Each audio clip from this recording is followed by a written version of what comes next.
অরার সহজ সরল স্বীকারোক্তি। আরিশ অরার গাল টেনে দিল। হকচকিয়ে গেল অরা। ভালো করেছ। আপনি কি করলেন, এই মাত্র? অরার চোখমুখ দেখে ভীষণ হাসি পাচ্ছে আরশে। কি করলাম? আমার গাল টেনে দিলেন। হ্যাঁ দিলাম। আমি কি বাচ্চা? অবশ্যই। আমার জন্য বাচ্চাই তুমি, বাচ্চা বউ একটা। আচ্ছা আপনি আমাকে হামিংবার্ড বলে ডাকেন কেন? আপনার তুলনায় দেখতে ছোট বলে? অরা পিটপিট করে তাকিয়ে আছে আরিশের দিকে। আরিশ বসা থেকে উঠে ওয়ার্ড্রোবের দিকে অগ্রসর হল। ওরাও চুপচাপ নিজের জায়গায় বসে আছে। আরিশ জামাকাপড় পরতে পরতে বলে, বুদ্ধিমতী মেয়ে। মুচকি হাসল ওরা। বলল, তালহা ভাই বলছিলেন, কাজকর্ম শেষ করে ফিরবেন বলে লেট হয়েছে। আসলেই কি তাই? অফিসে ছিলেন? অরার প্রশ্নটা শুনেই হঠাৎ করেই আরিশের চোখে মুখের ভঙ্গি বদলে গেল। তার দৃষ্টি হিংস্র হয়ে উঠল, ঠোঁটটাও কেঁপে উঠল রাগে। এক পলকেই কাছে এসে অরার গাল চেপে ধরল সে। অরার চোখে পানি চলে এলো যন্ত্রণায়। কি এমন জিজ্ঞেস করেছিল সে, যার জন্য এমন প্রতিক্রিয়া দরকার ছিল? তালহার থেকে দূরে থাকতে বলেছি, না? কেন কথা বলেছ? আমার আসতে দেরি হওয়ার কারণ জানার থাকলে আমাকে কল করে নিতে। তালহার কাছে কেন? এটা অপ্রয়োজনীয় বাক্যালাপ ছিল হামিংবার্ড। অরা গালে, মুখে ব্যথা পাচ্ছে। আর আরিশের আচরণে অবাকও হচ্ছে। এই তো কত সুন্দর করে কথা বলছিল লোকটা, চোখের পলকে এভাবে বদলে গেল কিভাবে? আমার ব্যথা লাগছে। প্লিজ ছাড়ুন। আমি জিজ্ঞেস করিনি, ভাইয়া নিজে থেকে বলেছিলেন। আরিশ শান্ত হতে পারছে না। রাগে শরীর কাঁপছে, কান দিয়ে যেন গরম ধোঁয়া বেরুচ্ছে। ওরা আরিশের এই রূপটাকে ভয় পায়, পাওয়ারই কথা। এমন অস্বাভাবিক রাগ কেউই সহ্য করতে পারবে না। আরিশ ওরাকে ওভাবেই বিছানায় শুইয়ে দিল। অরার মনে হচ্ছে ওর মুখের হাড্ডি গুড্ডি ভেঙেই যাবে আজ। ওর শরীরের ওপর কিছুটা ঝুঁকে বলল আরিশ, অহেতুক কখনো তালহার সাথে কথা বলবে না। বলবো না। অরার চোখ থেকে কয়েক ফোঁটা জল গড়িয়ে পড়ল। হুঁশ ফিরল আরিশের। হাত সরিয়ে নিল ওর গাল থেকে। ঘন ঘন নিঃশ্বাস ফেলে নিজেকে স্বাভাবিক করতে লাগলো অরা। মেয়েটার এমন অবস্থা দেখে অপরাধবোধ অনুভব হচ্ছে আরিশের। সে অরার গালে আলতো করে চুমু খেল কয়েকটা, হাত দিয়ে আস্তে আস্তে আদর করে দিতে লাগল। অরা চুপচাপ আরিশের চোখের দিকে তাকিয়ে শুয়ে আছে। একবার মনে হচ্ছে এই মানুষকে নিয়ে সংসার করা হবে না তার, আবার মনে হচ্ছে মানুষটা যতই হিংস্র হোক তার ভেতর একটা নরম মনের মানুষ বিরাজ করে। পরিস্থিতি, সময়, কিছু মানুষের অবহেলা তাকে এরকম তৈরি করেছে। আম সরি, লিটল বার্ড। সরি। হাতে গাল ধরে, কপালে কপাল ঠেকাল আরিশ। অরা ফুপিয়ে কেঁদে উঠল। আরিশের বুকটা কেমন মুচড়ে উঠল তাতে। আমি বুঝতে পারিনি, তুমি ভয় পাবে। এভাবে ব্যথা পাবে। অরা চুপ করে আছে। আরিশ তাকে নিজের শরীরের ওপর উঠিয়ে শুয়ে, হাতে বুকে জড়িয়ে ধরল। পাখি, ও পাখি, কথা বলবে না? না। অরার কণ্ঠে তীব্র অভিমান, যন্ত্রণার ছাপ স্পষ্ট। আরিশ অরার কপালে ঠোঁট ছুঁয়ে দিল কয়েকবার, পিঠে আলতো করে হাত বুলিয়ে দিতে লাগল। বললাম তো, সরি। হুটহাট কি হয় আপনার? এরকম করলে তো ভয় লাগে। আমি রাগ কন্ট্রোল করতে পারিনি। আম সরি, হামিংবার্ড। হুম। কি হুম? কিচ্ছু না। আরিশ অরাকে বিছানায় শুইয়ে দিল এবার, নিজের হাতের ওপর মাথা রাখল তার। অফিসেই ছিলাম। কাজ ছিল। আচ্ছা। চুপ করে গেল ওরা। আরিশও কিছুক্ষণ চুপচাপ রইল। চোখাচোখি হলো দুজনের, ঠোঁটে ঠোঁট ছুঁয়ে দিল আরিশ। কয়েক মিনিট পর ছাড়া পেল মেয়েটা, ঠোঁট জ্বলছে, নিঃশ্বাস ঘন ঘন ফেলছে। আরিশের স্পর্শ মানেই জলে পুড়ে খাক করে দেওয়া অনুভূতি। তোমার বর বদমেজাজি হতে পারে, চরিত্রহীন নয় হামিংবার্ড। ভালোবাসা থাকুক বা না থাকুক, তেজরিন খান আরিশ কেবল ওরা মেহরিনে আসক্ত থাকবে। সুতরাং কাজেই ছিলাম, অন্য কোথাও নয়। মুচকি হাসল ওরা। সাবিহাকে আগামীকাল কিছু কথা শোনাবে বলেও ঠিক করে নিল। ভালো মানুষ আপনি। মোটেও না। আমি খারাপ, জগতের সকল অন্ধকার আছে আমার মধ্যে। তাই? তো সেজন্যই কি সব সময় এই কাইল্লা রং পরে থাকেন? আরিশ হাসল।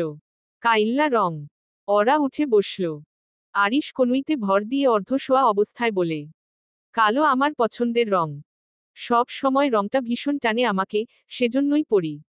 বিশেষ কোনো কারণ নেই। বুঝতে পেরেছি। ঘুমাতে হবে। অনেক রাত হয়েছে। আরি সরার নাকে নাক ছুঁয়ে ফিসফিস করে শুধালো। ওয়েটিং, মাই হামিংবার্ড। অধৈর্য আমিও তোমাকে কাছে পাওয়ার জন্য ধৈর্য ধরে আছি। বুঝতে পারছ? বেশি দিন অপেক্ষা করিও না। আপাতত শুভ রাত্রি। কিঞ্চিত লজ্জা পেল ওরা। আরিশ আর কথা না বাড়িয়ে দূরে সরে গেল। নিজের জায়গায় শুয়ে ফোনের দিকে মনোযোগ দিল সে। ওরা কিছুক্ষণ ওভাবেই শুয়ে রইল। আনমনে অনেক কিছু ভাবল, তারপর নিজের জায়গায় গিয়ে বসল, আরিশের দিকে তাকালো। লোকটা বড্ড নির্লজ্জ, ঠোঁটকাটা, পাগল আর সাইকো। কলিং বেলটা এতবার বাজানো লাগে? এত সকালে কে এলো আবার? কলিং বেলের শব্দে সাবিহা বেজায় বিরক্ত হচ্ছে। এমনিতেই রাতে ঠিকমতো ঘুম হয়নি তার, শরীর খারাপ ছিল একটু। তার মধ্যে সকালেও ঘুমাতে পারেনি। তালহা দুষ্টুমি করে ঘুম থেকে উঠিয়েছে। বড় ভাই হলেও তালহা প্রায়শই সাবিহার সাথে ঝামেলা করে, দুষ্টুমি করে। আমি দেখছি গিয়ে। তামান্না রান্নাঘর থেকে বেরিয়ে দরজা খুলতে গেল। নয়নাকে দেখেই হাসল সে। কেমন আছেন আপু? আলহামদুলিল্লাহ। ভেতরে এসো তুমি। ভাবি রুমে আছে এখনো। তুমি বসো, আসো, আসো। নয়নাকে নিয়ে বেশ ব্যতিব্যস্ত হয়ে পড়েছে তামান্না। সাবিহা আড়ালে মুখ ঝামটি দিল। নয়না আশেপাশে নজর বুলিয়ে সোফায় বসল। সাবিহা নিজের মতো বসে আছে। কোনো কথা নেই মুখে। নয়না বুঝতে পারছে না, সামনে থাকা আপুকে কিন্তু জিজ্ঞেস করা উচিত হবে কিনা। আর নয়না জানেও না উনি কে। বাড়ির সদস্য তো নিশ্চয়ই। কুশলাদি জানতে না চাইলে কেমন একটা দেখায়। নয়না লম্বা নিঃশ্বাস ফেলে, ঠোঁটের কোণে হাসি ফুটিয়ে শুধালো। কেমন আছেন আপু? আর চোখে তাকালো সাবিহা। নয়নার পরনে মেরুন রঙের সুতির থ্রিপিস, চুলগুলো ছাড়া, চোখে মুখে কেমন অস্থিরতা। ভালো। ম মুচকি হাসল নয়না। মনে মনে সাবিহাকে নিয়ে অনেক প্রশ্ন ঘুরছিল, কিন্তু কিছু না বলেই চুপচাপ রইল। এদিকে তামান্না আবার রান্নাঘরে ফিরে গিয়েছে। কিছুক্ষণ পর সিঁড়ি বেয়ে নামতে দেখা গেল ওরাকে।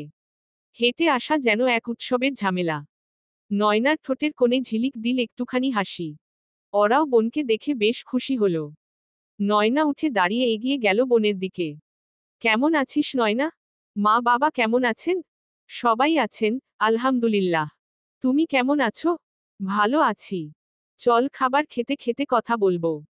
খিদে পেয়েছে খুব। ওরা হেসে বলল। নয়নাও মুচকি হাসল, বলল। আচ্ছা। বিদ্যুৎ নেই প্রায় 10 মিনিট হয়ে গেল। এমনিতেই তীব্র গরম, তার উপর বিদ্যুৎ না থাকায় হাঁসফাঁস করছে সবাই।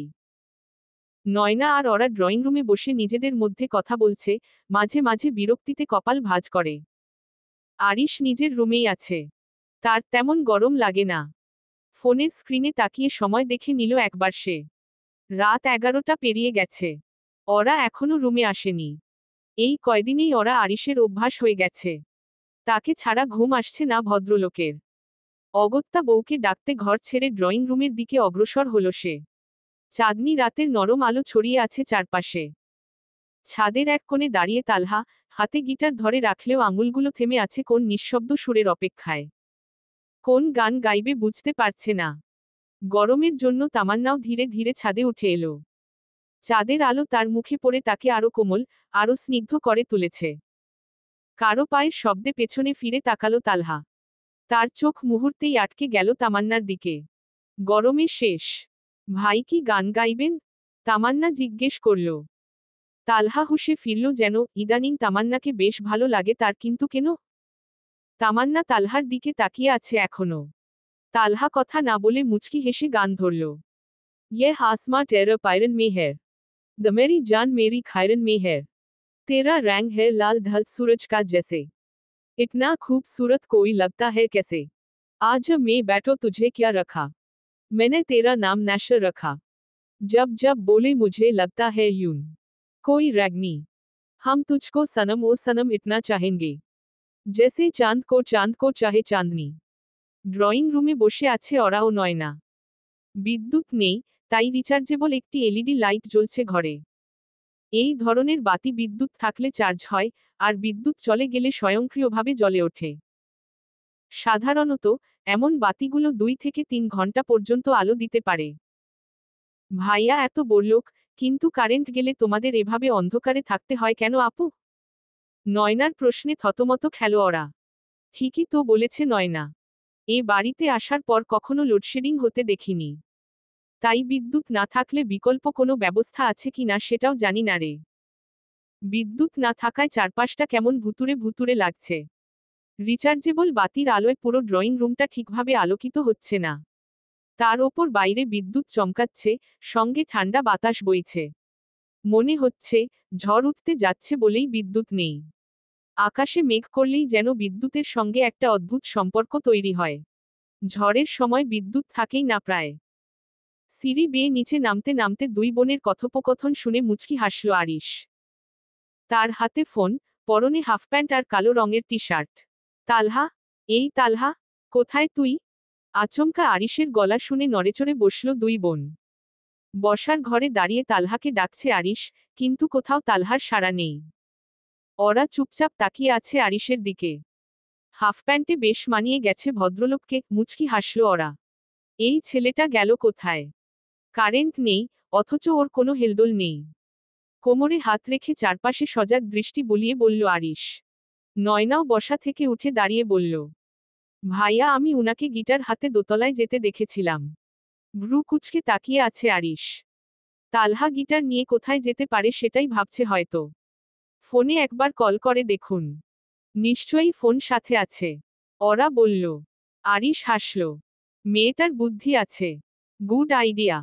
আরিশ তালহাকে কল করে ড্রয়িং রুমে আসতে বলল। মিনিট 10 পর তালহা আসল, সাথে তামান্নাও ছিল। আরিশ তালহাকে নিয়ে কোথাও চলে গেল। ওরা আর নয়নার সাথে এখন তামান্নাও যুক্ত হয়েছে। তিনজন একসাথে বসে আছে। কিছুক্ষণের মধ্যেই সারা বাড়ি আলোকিত হয়ে গেল, জেনারেটর চালু করা হয়েছে। হাঁপ ছেড়ে বাঁচল নয়না। বোনকে বিদায় জানিয়ে ঘুমানোর উদ্দেশ্যে গেস্ট রুমের দিকে অগ্রসর হল সে। আরিশ ফেরার পর নয়নাও ড্রয়িং রুম থেকে নিজের রুমের দিকে এগোল। বসে রইল কেবল ওরা। কোলে তুলে নিয়ে যেতে হবে? আরিশের প্রশ্নে হকচকিয়ে গেল ওরা। থেমে থেমে বলল, কি? কোথায় নিয়ে যাবেন? রুমে। কোলে তুলে নিয়ে যাব? না, না, না। আমি যাচ্ছি। ওরার এমন হাবভাব খুব ভালো লাগে আরিশের। ভীষণ ইনোসেন্ট মেয়েটা। ওরা বসা থেকে উঠে দ্রুত সিঁড়ির দিকে অগ্রসর হতে চাইলে আরিশ তার সামনে গিয়ে দাঁড়াল। ওরা ফ্যালফ্যাল করে তাকিয়ে আছে তার দিকে। দৃষ্টিতে প্রশ্ন, কি হয়েছে? আরিশ হুট করে ওরাকে কোলে তুলে নিল। ওরা টাল সামলাতে দুহাত দিয়ে আরিশের গলা জড়িয়ে ধরেছে। Let's go, hummingbird. ওরা কিছু বলল না। আরিশ ধীর পায়ে তাকে নিয়ে সিঁড়ি বেয়ে দোতলার দিকে এগিয়ে যেতে থাকল। ধীরে ধীরে আবহাওয়া আরো খারাপ হচ্ছে। এতক্ষণ ঠান্ডা বাতাস বইছিল, কিন্তু এখন হঠাৎ করে বৃষ্টি পড়তে শুরু করেছে। ঝিরিঝিরি বৃষ্টির ছোট ছোট বৃষ্টির ফোঁটাগুলো বাতাসের সাথে মিশে চারপাশে এক অদ্ভুত স্নিগ্ধতা তৈরি করছে।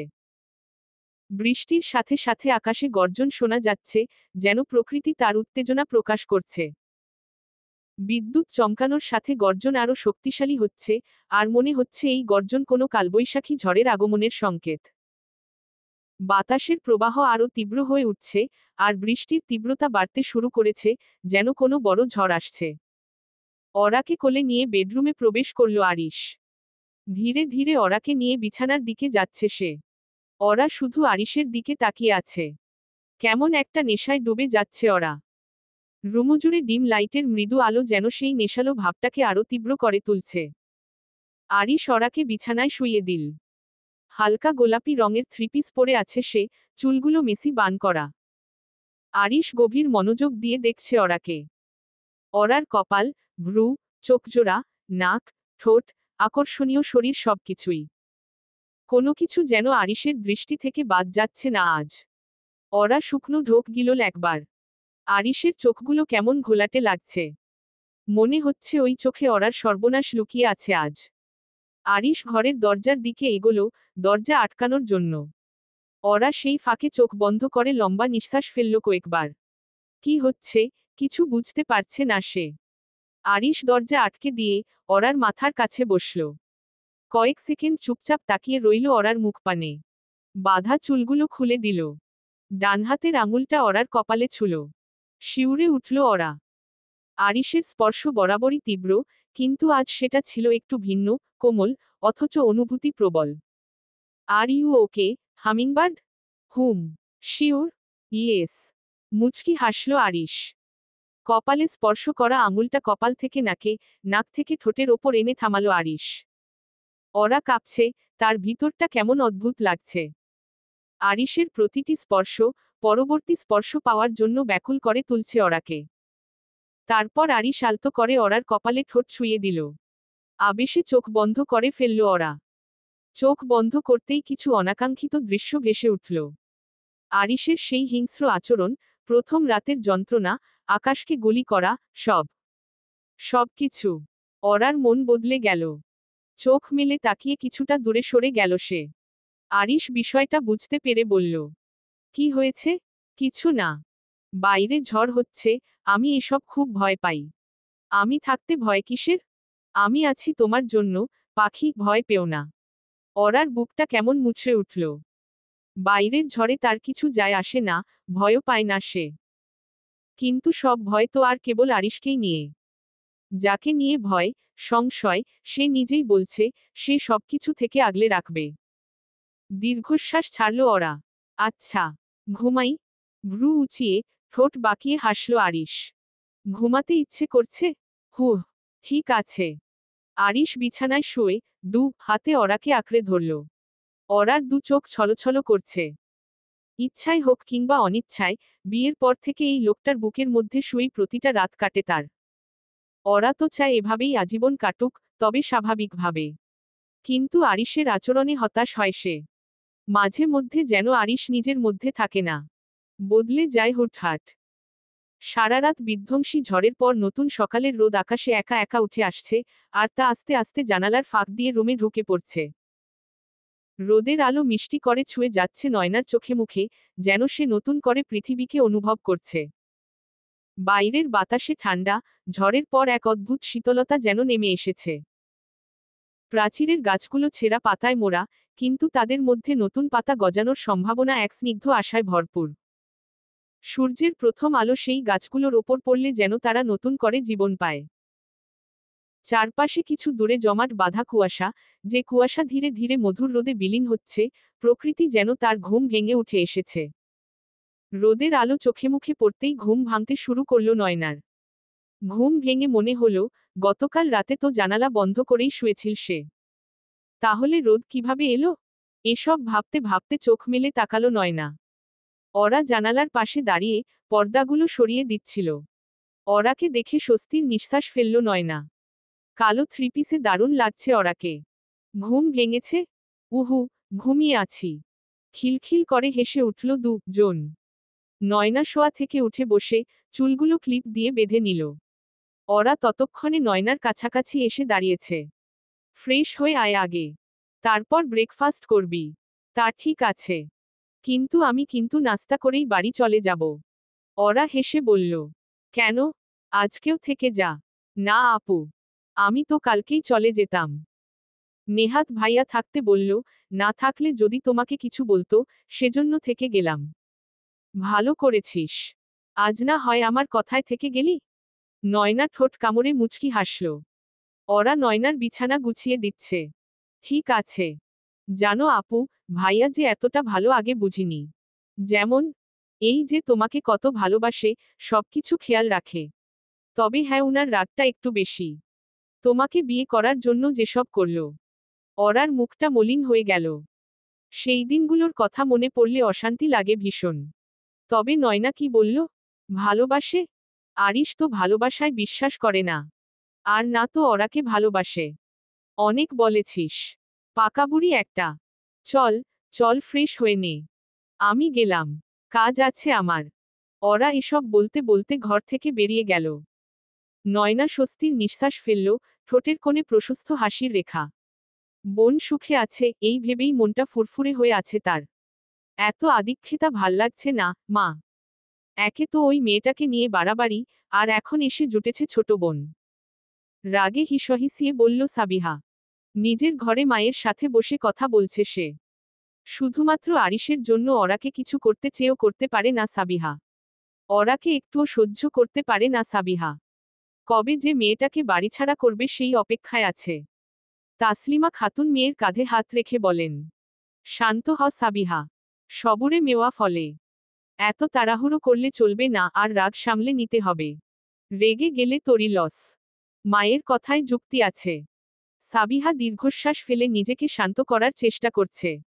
ঠিক বলেছ, মা। হ্যাঁ। শোন, ক্ষতি করতে গেলে কাছাকাছি থাকতে হয়। দূর থেকে কারো ক্ষতি করা যায় না। সেজন্য তোকে অরার কাছাকাছি যেতে হবে, ওর সাথে ভাব জমাতে হবে। বিশ্বাস অর্জন করলেই তো আঘাত করা যায়। ক্রূর হাসল সাবিহা। মায়ের কথাগুলো বেশ মনে ধরেছে তার। ঠিক আছে, মা। আজ থেকে সাবিহার অন্য রূপ দেখবে সবাই। বিশেষ করে ওরা। ও সরি। ওরা ভাবি। সাবিহার কথা শেষ হতেই তাসলিমা খাতুন ও সাবিহা একসাথে হেসে